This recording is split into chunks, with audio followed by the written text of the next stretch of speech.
White House spokesman Jay Carney tied himself in knots this week trying to explain this inconvenient fact. The median salaries in the White House, women make 88% of what men make. And I'll tell you what he said coming up.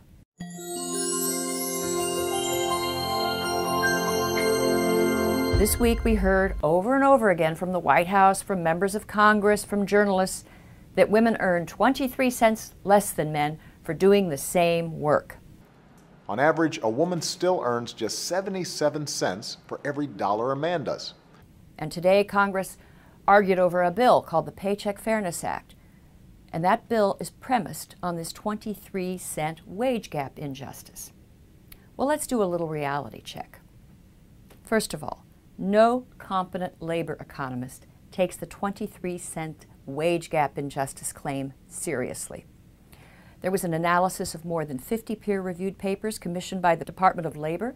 What they found is that the so-called wage gap is mostly, perhaps entirely, an artifact of the different choices men and women make, different fields of study, different professions, different balances between home and work. Now, wage gap activists will argue that even when you control for relevant variables, women still earn less. Well, it always turns out they omit one or two crucial variables. So why play this game? Now, a colleague of mine, the economist Mark Perry, has been blogging for several months about the gender pay gap at the White House.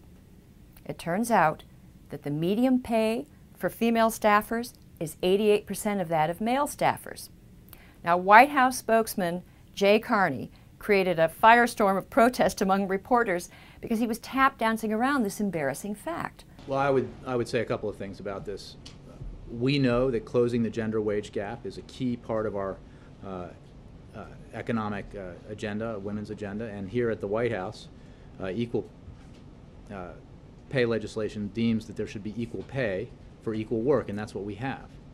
He insisted on the one hand, oh no, women earn equal pay for equal work in the Obama administration. And he sort of dismissed the 88-cent figure as being, well, just an aggregate of everyone on the staff from junior to senior levels. Well, what he essentially was saying is that the 88-cent gap is no proof of White House discrimination, since it leaves out so many variables. Well, fine, that's right. But why then does the president use the 77-cent figure, which is misleading in exactly the same way? Now, reporters also pressed Betsy Stevenson, who's a member of the White House Council of Economic Advisors. They pressed her about the bogus factoid. To her credit, she quickly acknowledged that there were a lot of things that go into the 70-cent figure, and many things contribute to it, and that no one was saying, she said, that it was about discrimination. Well, yes, they are. And activists, politicians, they have been saying it for years. Now, it is not my claim that women no longer face discrimination in the United States. There is no evidence that I can see, or most responsible economists can see, of systemic wage discrimination against women. But of course, there are still workplaces where women are being shortchanged. But here's the bottom line. Women who are struggling economically or coping with gender bias, they're going to be best served by truth, careful research, not hype, spin, factoids, advocacy data. We'll all be better served by truth. So the White House, members of Congress, journalists, and everyone else should stop using the specious wage gap statistic. Just let it go.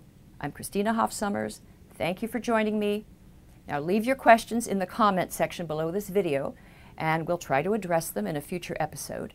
And if you hear a statistic on women that's strange credulity, post it in the comment sections so my team and I can check the facts.